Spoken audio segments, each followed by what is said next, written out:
Hello अस्सलाम वालेकुम guys, my name is Akbar और आप देख रहे हैं गुरु ट्रेनर। आज की वीडियो है ट्रेडिंग सेशंस के बारे में। सर हमने बहुत से ट्रेडर से ये सुना American session, Asian session, European session. Sir ये सेशन होता क्या है? तो भाई अब बात करेंगे सेशंस के बारे में, सारी चीज़ें आपको इसके बारे में बताऊंगा। तो बिना किसी वक्त को ज़ाया किए चलते हैं वीडियो की तरफ, तो शुरू करते हैं।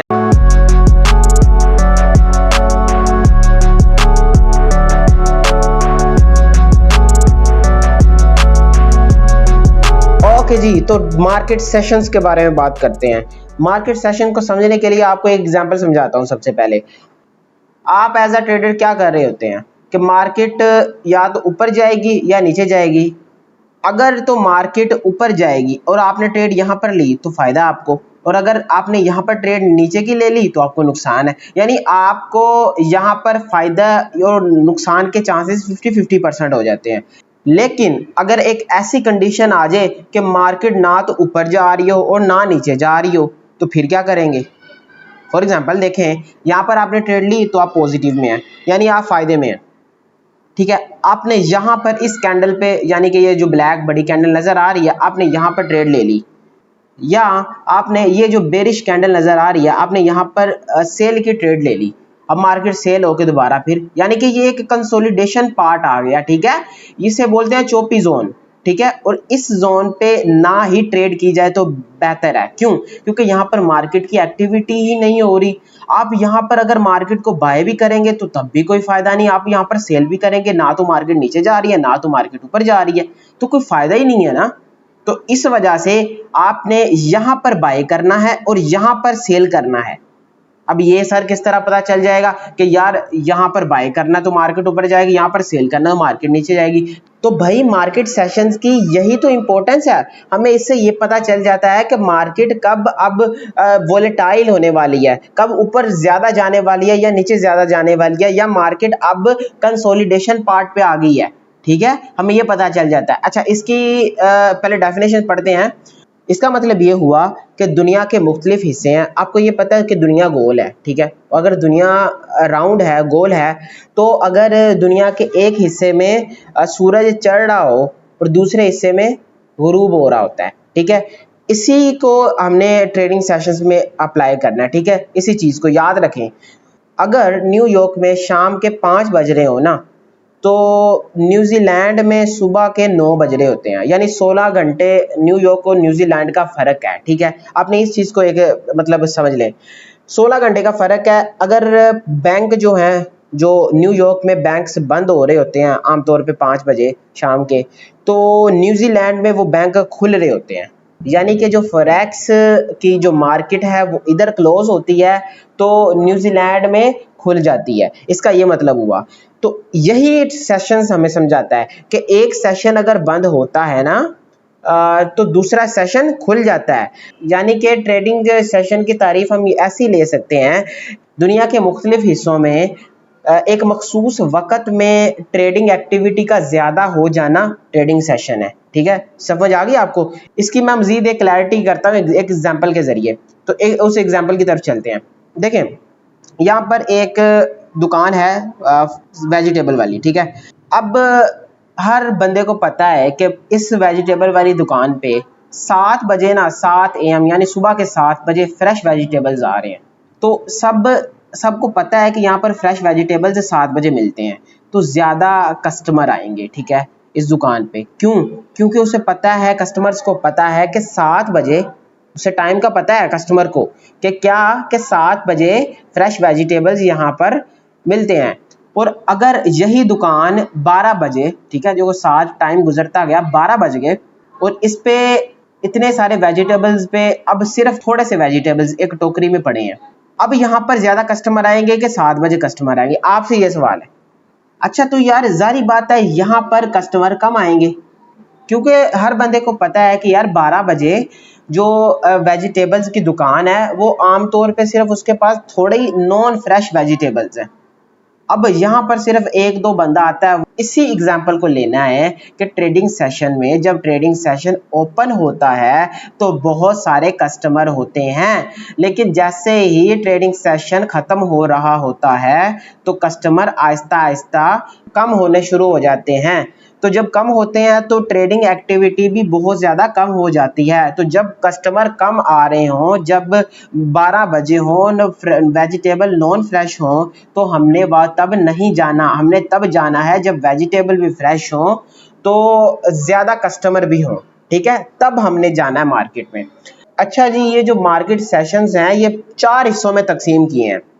एक है लंदन सेशन, एक है न्यूयॉर्क सेशन, एक है सिडनी सेशन, एक है टोक्यो सेशन। यानी कि 8 AM यानी GMT के 8 AM से मार्केट शुरू होती है और टोक्यो जो है वो 7 AM तक ख़त्म कर देता है और दोबारा फिर 8 AM हो जाते हैं, लंदन सेशन फिर ख़त्म हो जाता है। यानी टोक्यो सेशन जैसे ख़त्म होता है लंदन सेशन वैसे ही शुरू हो जाता है। इसका मतलब ये हुआ कि मार्केट 24 घंटे चलती है, लेकिन दुकानें यहाँ पर 1 2 3 4 हैं। एक दुकान का नाम है लंदन, एक का नाम है न्यूयॉर्क, एक का नाम है सिडनी, एक का नाम है टोक्यो। जब दुकान 15 बजे बंद होती है तो न्यूयॉर्क वाली दुकान तो तब खुली होती है, क्योंकि ये सारी आपस में कनेक्ट हैं इंटरनेट के ज़रिए। तो इस तरह लगता है कि मार्केट 24 घंटे ही ओपन है, क्योंकि न्यूयॉर्क वाली खुली है। और जब न्यूयॉर्क वाली ख़त्म होती है तो सिडनी वाली पहले खुली होती है, और जब सिडनी वाली ख़त्म होती है तो टोक्यो वाली पहले खुली होती है। तो आपको समझ आ गई है ना कि एक सेशन क्या होता है, कि जहां पर लोग मार्केट में इन्वेस्ट कर रहे होते हैं, ठीक है, उसे बोलते हैं सेशन। तो London session, New York session, Sydney session और टोक्यो सेशन। अच्छा, पीक ट्रेडिंग सेशंस की बात करते हैं। पीक ट्रेडिंग सेशन का मतलब है कि जहां पर ट्रेडिंग एक्टिविटी यानी कि वोलेटिलिटी यानी कि मार्केट का उतार चढ़ाव जो है वो बहुत ज़्यादा हो रहा होता है इन सेशंस में। उसमें क्या आता है, टोक्यो सेशन आ जाता है, लंदन सेशन आ जाता है, न्यूयॉर्क सेशन आ जाता है। अच्छा, इसमें एक बात मैं आपको बता दूं कि बहुत सारे ट्रेडर्स जो होते हैं वो कॉन्टिनेंटल नेम ले रहे होते हैं, बाज़ औक़ात कई ट्रेडर्स सिटीज़ के नेम ले रहे होते हैं। तो आपने ये याद रखना है कि टोक्यो सेशन को हम एशियन सेशन भी बोलते हैं।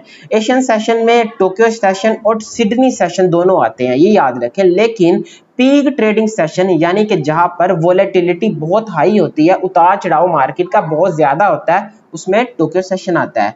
इसी तरह यूरोपियन सेशन है, यूरोपियन सेशन में लंदन सेशन आता है।